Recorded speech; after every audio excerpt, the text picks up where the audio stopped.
Ben, boa tarde, señor arzobispo, señor deán, señor vicepresidente, señor alcalde e señora directora da Axencia de Turismo Galicia.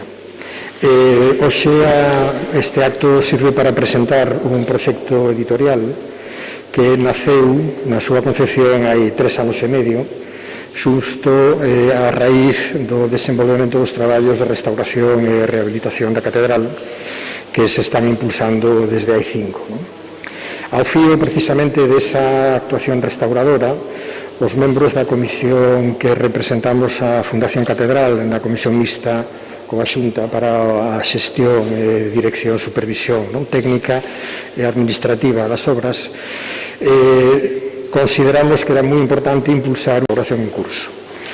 Esa función, esa parte do proxecto está coordinada por Xerardo Estévez e terá vixencia e presencia cando rematen as obras ao longo do ano que ven. Pero había outra parte que tamén se consideraba fundamental, que era aproveitar para colocar o coñecemento histórico e histórico-artístico da catedral, diríamos, no estado actual dos coñecementos sobre o templo. A catedral ten, como todos sabemos, un volume enorme de estudos, moitos deles de carácter sectorial, concretados en períodos específicos, e, evidentemente, ao longo do século XX e parte do século XXI evolucionou de unha maneira moi significativa o coñecemento sobre esa realidade. Eso, ademais, era todavía máis fácil de poder aprofundar precisamente coa intervención que se estaban desenvolvendo. Por veces as pedras son máis elocuentes que as palabras e a posibilidade de acceder ás interioridades constructivas do templo daba unha oportunidade magnífica para actualizar os coñecementos arredor dela. En conclusión, esta era a primeira idea, actualizar o coñecemento histórico e histórico-artístico e, ademais, colocar a significación da catedral non exclusivamente no plano arquitectónico ou cultural, senón tamén no plano social, religioso, do contexto no que a catedral influiu, para empezar na propia cidade. Pero había unha segunda derivada que era importante. Moi frecuentemente os estudos que se fan alrededor da actualización histórica, tanto da catedral como da cidade, operan con unha metodoloxía que é a acumulación de monografías. É dicir, cando un elabora un libro, pensa en facer un libro sobre algo desta significación, a idea é ir acumulando estudos especializados de partes da historia que se engarzan como un rosario, de forma que se accede, evidentemente, a un grado de información moi alto, pero o lector perde unha cuestión importante, que é o fío que lle permite facer a continuidade dese proceso histórico. En este sentido, a catedral ten un antecedente fundamental, totalmente referencial, do que é esa concepción dunha historia continua do proceso histórico do templo, que é a magna obra de don Antonio López Ferreiro, que fixo precisamente no tránsito do século XIX ao século XX, e que son 11 volumes dunha historia totalmente magnífica, pero que evidentemente ten o problema de que non ten unha actualización de coñecementos que xa é posible hoxe, e, en segundo lugar, ten unhas dimensións que a fan propia de estudos eruditos, porque son 11 volumes, evidentemente, é algo inmanexable desde o punto de vista da difusión. Conclusión, esta parte a que hoxe vamos presentar do proxecto consistía en levar adiante unha actualización do coñecemento histórico e histórico-artístico, pero ao mesmo tempo facer un texto e unha publicación que fora rigurosa pero accesible a un público amplo. Para levar adiante esta iniciativa se contou desde o principio co inestimable apoio da Axencia de Turismo de Galicia, que suscribiu un convenio trianual, cousa pouco habitual e que, sin embargo, para este tipo de proxectos é fundamental, porque a execución dun proxecto desta envergadura require precisamente dun tempo de maduración que é imposible facer con escenarios de financiamento máis cortos. Entón, nese sentido, ese compromiso foi totalmente determinante para a viabilidade do proxecto. Como se abordou, entón, esta iniciativa? Se concretou en 3 etapas. A primeira consistiu en facer un encargo a especialistas significativos do mundo académico para que aportaran unha actualización de coñecemento, o que acabo de decir, e ao mesmo tempo entrarán en contacto cos arquitectos que están intervindo no templo para contrastar esa actualización de coñecementos coa realidade constructiva. Isto se concretou en dúas aportacións. Unha delas dirixida ao proceso constructivo da catedral e outra ao impacto da catedral na cidade, que foron acometidos respectivamente polo catedrático da Universidade de Santiago, Fernando López Alsina, e polo profesor titular da Escola de Arquitectura da Coruña, Pablo Costa Buján. E despois un encargo de 7 estudos de historia e de historia da arte que xa se organizaron co mecanismo convencional da secuencia dos períodos históricos respectivos e que se encargaron tamén a especialistas de cada unha destes períodos. Eses especialistas foron os catedráticos da Universidade de Santiago, Hermelindo Portela, Pejerto Saavedra e Alfredo Vigo Trasancos, ao catedrático da Universidade Autónoma de Barcelona, Manuel Castiñeiras, o profesor contratado doutor tamén da Universidade de Santiago, Fernando Pérez, a profesora axudante doutora da Universidade de Santiago, Belén Castro, e ao doutor en Historia e director do Museo da Catedral, Ramón Izquierdo Peiró. Este conxunto de estudos históricos, complementados con 2 máis de carácter sectorial sobre a circunstancia dos enterramentos, as portas e as parroquias da catedral, e outro sobre o flanco sur do templo, que se encargaron a José Manuel García Iglesias e a Ramón Izquierdo Perrín, son obxecto dunha publicación total, íntegra, que é a que está aquí acompañando, que é un volume de voluminoso, porque ronda as 1000 páxinas. Aí están os estudos orixinais de todos estes historiadores. Pero, como indiquei, o obxecto do proxecto era ir un pouco máis alá e, con ese material, partindo dese material, dispoñer doutra publicación moito máis corta, asequible, que fose posible distribuir dunha maneira moi general, diríamos, ao público común, non? Que é outro libro que está aquí, que é o que presentamos, e que se denomina a Catedral dos Camiños, unha biografía da Iglesia de Santiago. Ben, o procedimento polo cal se elaborou ese libro consta de 4 elementos. O primeiro deles foi unha lectura atenta do traballo dos historiadores. E cando digo atenta, digo tamén atenta desde a ignorancia do lector. E isto pode parecer un pouco chocante, pero ten unha explicación bastante práctica. Unha característica dos estudos académicos é que parten de que o lector coñece cousas que se dan por sabidas e que, sin embargo, o lector común non coñece. De forma que, moitas veces, esa lectura se dificulta porque hai elementos de referencia que son necesarios e que, sin embargo, non están no texto porque se dan por supostos. Precisamente para eso, unha lectura ignorante, diríamos así, que é a que fixen eu en esta materia, permitiu ir identificando cousas que necesitarían ser aclaradas no contexto dunha publicación máis accesible para que realmente fose placentero esa lectura. A segunda cuestión era trabar unha especie de trama, unha liña argumental que explicara o proceso histórico, non exclusivamente histórico, senón tamén social, artístico e arquitectónico do templo, de forma que fose un texto lexible e atractivo. O terceiro elemento foi encher ese guión cos textos seleccionados que sintetizaban o traballo dos historiadores, levando ata dimensións asequibles para unha publicación destas características.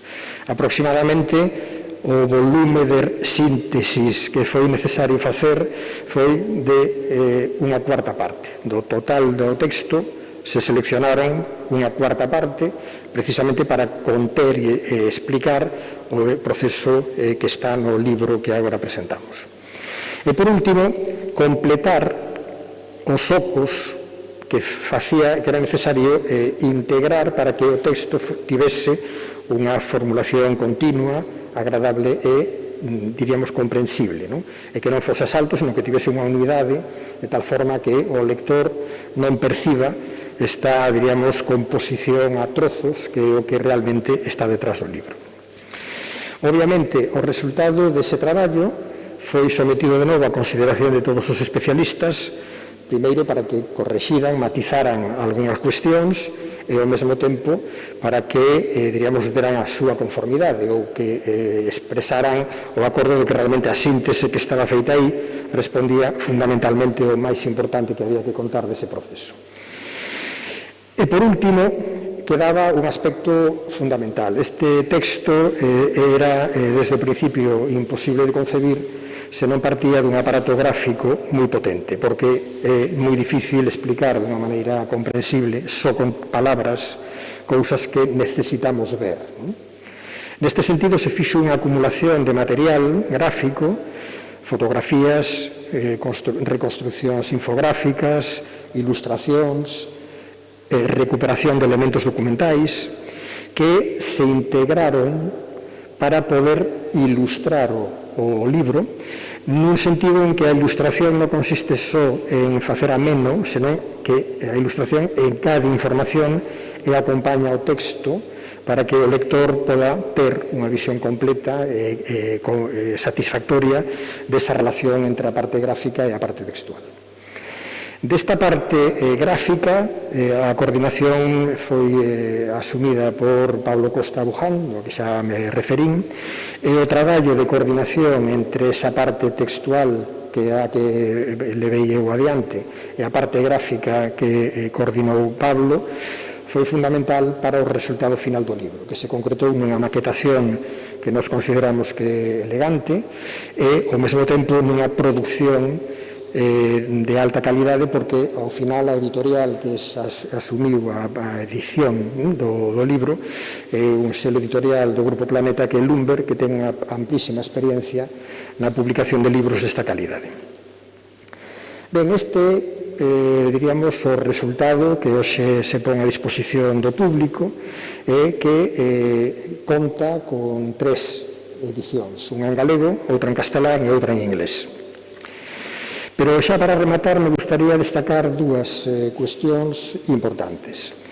Este ano é o centenario dunha visita que fixo a Santiago un profesor da Universidade de Harvard, Porter, que foi realmente determinante para comezar unha reivindicación ou unha posta en valor da significación mundial, na historia da arte mundial da Catedral de Santiago, que culminou pouco despois coa tese doctoral que fixo un discípulo de Porter, que é Kenneth John Conant, unha persoa moi coñecida, porque fixo un levantamento gráfico da planta e para todos os elementos, pero especificamente da planta da catedral, que realmente identificou con unha precisión desconcertante para esa altura do século XX todas as capas constructivas que a catedral ten.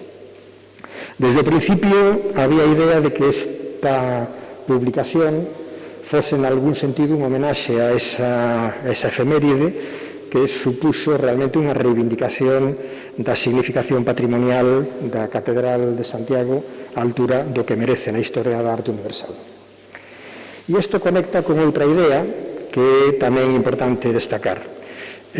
Como sabemos, a Catedral, o feito peregrinatorio, está asociado a cosmovisión que se deriva da Vía Láctea, non?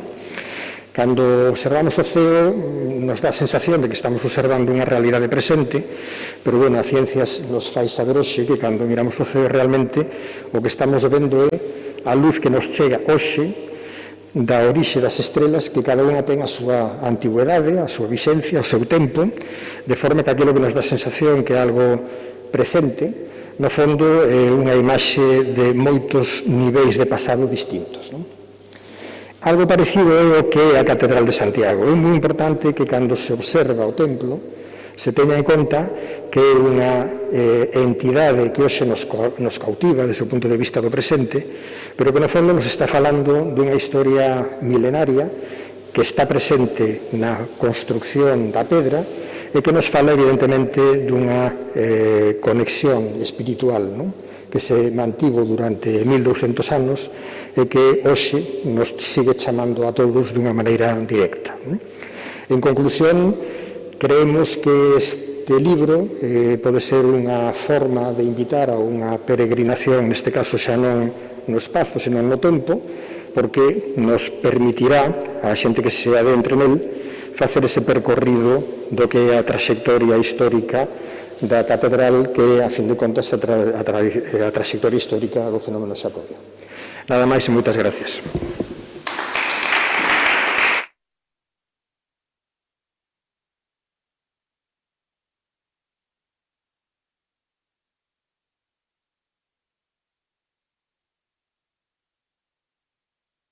A todo o mundo, saludar, por suposto, o señor arzobispo, o señor alcalde, o deán e o responsable da Fundación Catedral de Santiago, todos que están aquí, especialmente a directora da Xencia de Turismo e o coordinador desta obra que hoxe presentamos aquí. Eu me alegro moitísimo de, nome da Xunta de Galicia, poder ter participado e implicarnos, o decía Villanueva antes, no ritmo, ademais, que requería unha obra desta envergadura e desta calidade.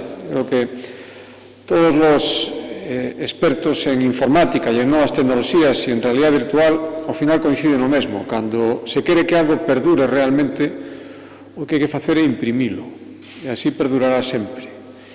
E creo que estamos facendo aquí, o acerto de ter un libro, e de estar presentando un libro hoxe, a estas alturas, con toda esta realidade virtual que nos rodea. Ao final o que estamos dicindo é que este libro responde ao que quere representar e o que quere explicar, a unha edificación milenaria que está viva, que sigue tendo historia e está ahora mismo metida, rematando xa nunhas obras, creo que importantes e que non son máis que o final, polo de agora, de moitísimas actuacións que se fixeron neste edificio no que estamos, que tanto como decir moitísimas etapas de historia que foron atravesando, que foi atravesando o Camiño de Santiago, o fenómeno xacobeo, e ao final o remate de todos os camiños, porque todos os camiños rematan en Santiago e todo o que é Santiago, dende o punto de vista xacobeo, remata na catedral.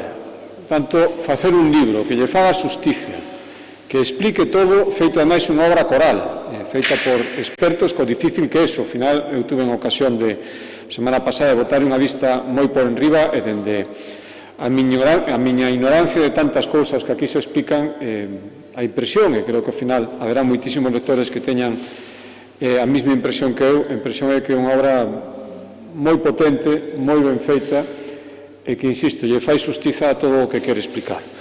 Por lo tanto, noraboa por facer este libro, noraboa por facernos sentir unha vez máis orgullosos do que é a catedral, do que é Santiago e de todo o que representa as peregrinacións e o xacobeo. A casi a 3 semanas, creo que neso tamén hasta é oportuno facer esta presentación, aínda que sexa nestas circunstancias tan complicadas. Estou seguro que estaríamos con moito máis público desesoso de estar presente nun día como hoxe, se as circunstancias foran outras, pero creo que un acerto, aínda así, poder facer esta presentación. Hai moita xente que nos estará vendo a través de streaming, e moita outra xente que, aínda que non este hoxe, estará despois moi presente en todo este esforzo que se fixo cando teña ocasión de acceder ao libro. Por tanto, noraboa, Villanueva, noraboa na súa persoa a todos os que colaboran neste libro, grandes expertos que os temos aquí, que van a dar a coñecer ademais un edificio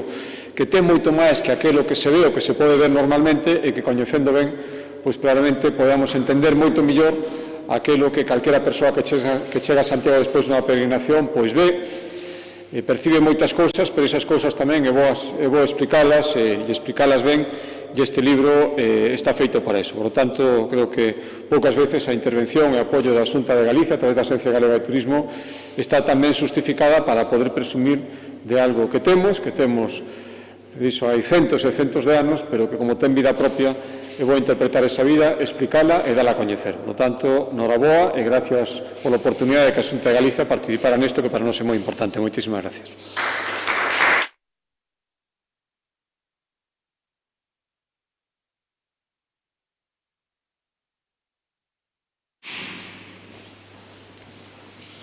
Señor Arzobispo, señor Vicepresidente, señor Deán, señor responsable de Turismo da Xunta de Galicia, director da Fundación Catedral de Santiago, José Manuel Villanueva, coordinador deste proxecto, amigas e amigos.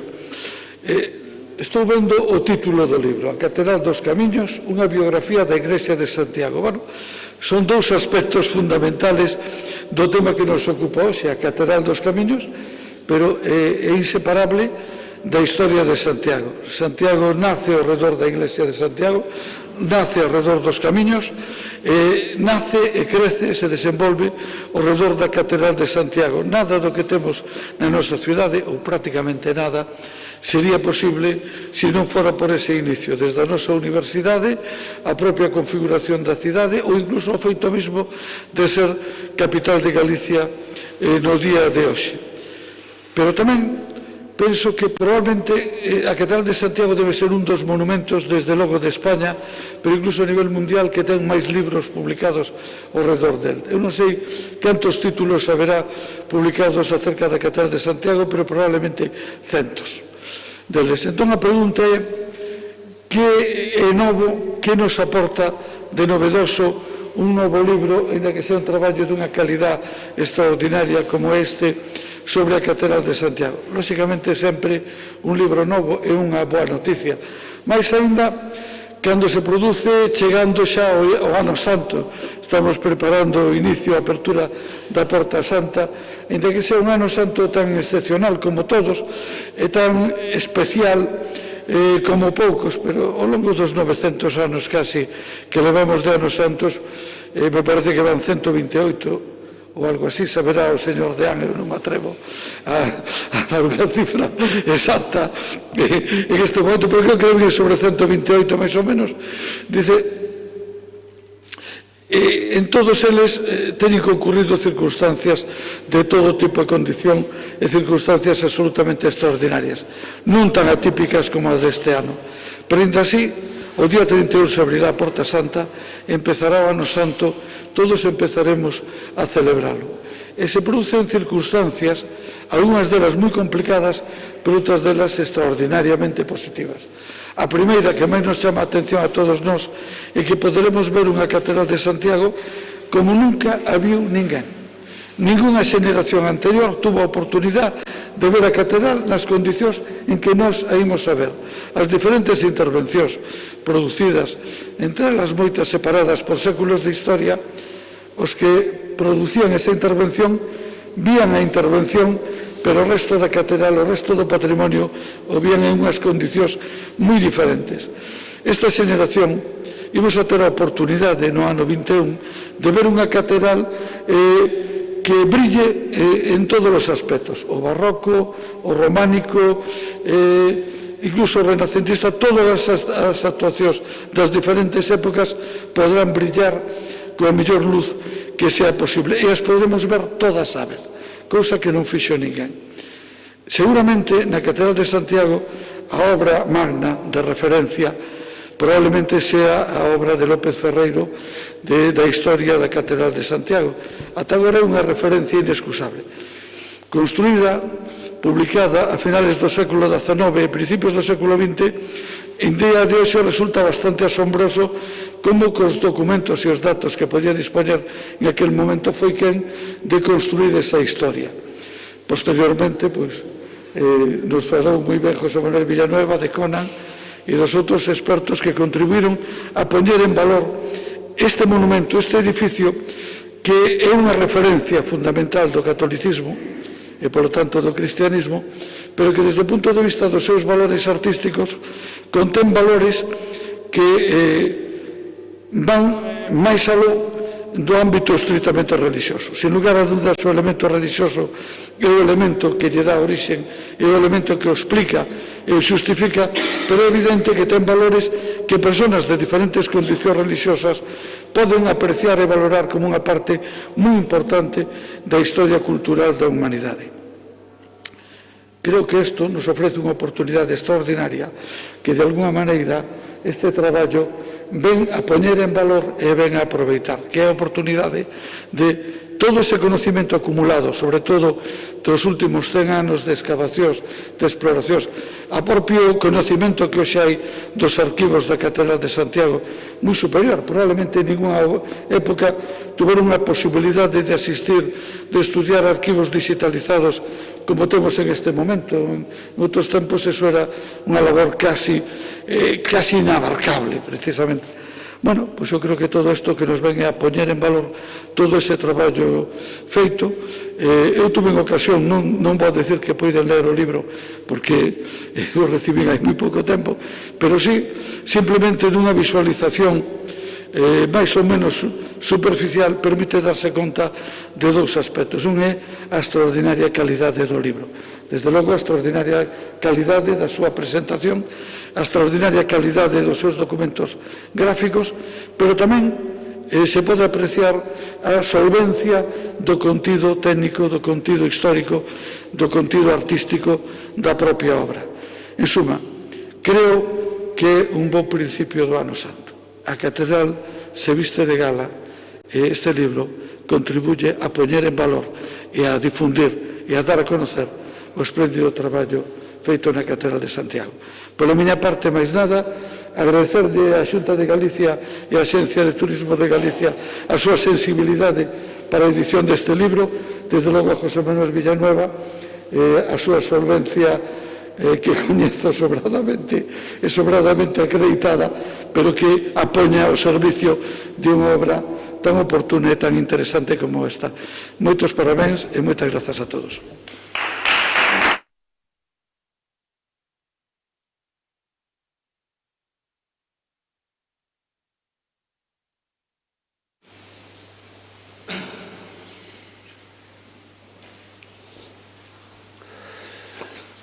Señor vicepresidente da Xunta de Galicia, señor alcalde, don Darío, don José Manuel Villanueva, doña Nava, señor Deán, director da Fundación Catedral, señoras e señores. O Ano Santo 2021 é unha ocasión providencial para dar relevancia á naturaleza espiritual da celebración e para evitar unha desvalorización do que é e significa. Isto non só é necesario para respetar a súa esencia, senón para manter a calidade e cualidade do evento e da experiencia que viven os peregrinos e visitantes. É máis necesario aínda cando estamos inmersos na pandemia do COVID, que está a afectar os fundamentos sobre os que organizamos a nosa sociedade. É evidente que o fenómeno das peregrinacións ao sepulcro do apóstolo cobrou unha dimensión universal ecuménica, na que o confesional non é obstáculo á participación activa e sincera de persoas con outras concepcións da súa religiosidade ou da súa procura espiritual. Por iso, é importante establecer dúas premisas para unha proposta cultural en relación coa celebración xubilar.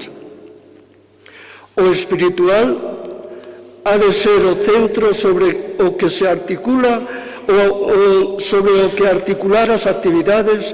Eso implica que a Catedral e a súa contorna teñen que adquirir un destacado protagonismo, procurando, ao mesmo tempo, abrir perspectivas para o coñecemento e vivencia das riquísimas expresións culturais creadas pola humanidade para dar resposta á súa inquietude de trascendencia.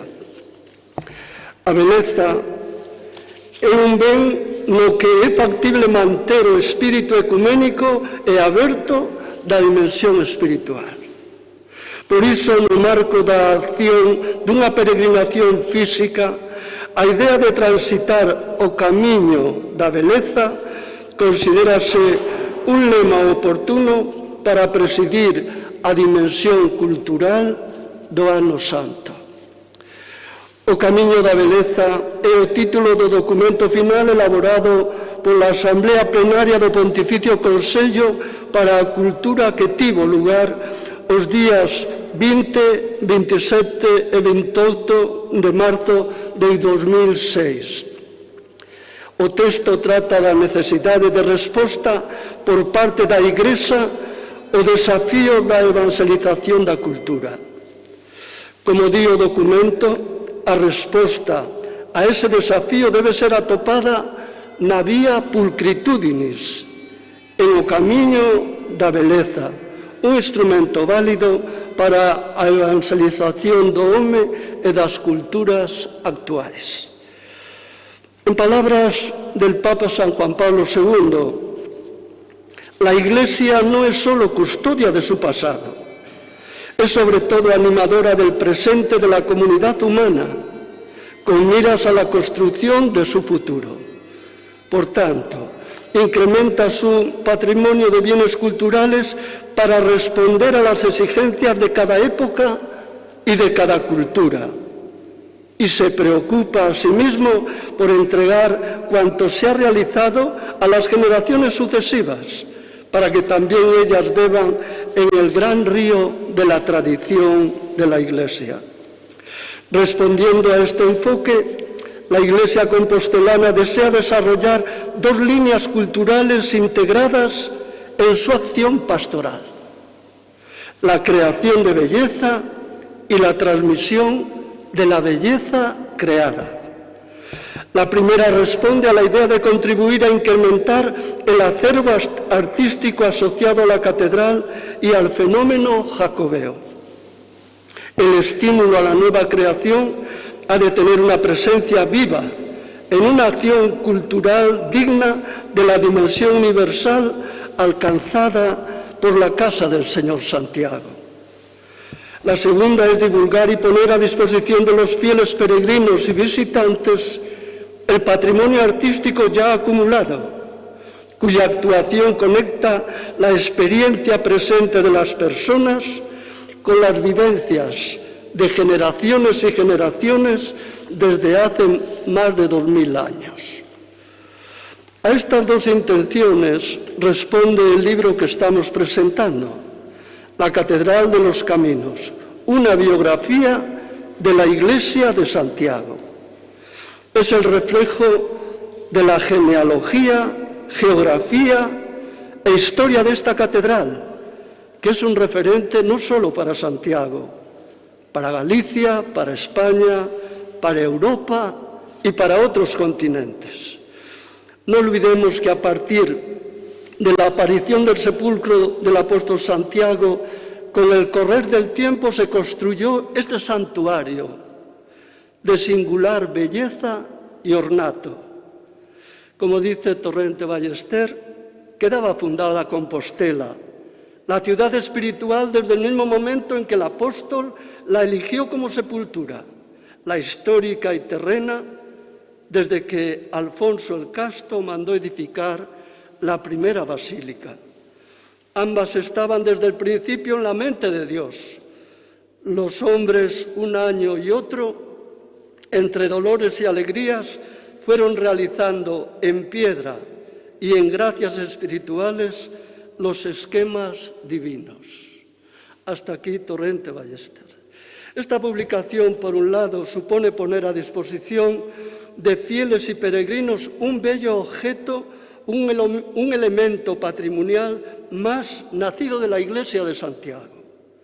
Por otro, hace accesible en el presente una historia de más de 1000 años en la que el templo compostelano ha sido objeto de una intensa acción devocional y artística de generaciones y generaciones de personas. Por ello, presentar este libro hoy que nos narra el pasado y nos hace mirar al futuro a pocos días de la apertura de la Puerta Santa y del comienzo del año jubilar 2021, sin duda alguna es un motivo de júbilo. También es una invitación a comenzar una peregrinación, no física o territorial, sino interior y en el tiempo.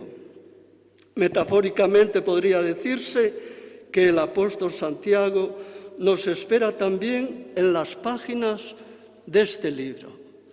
La peregrinación tenía su códice, el Códice Calistino.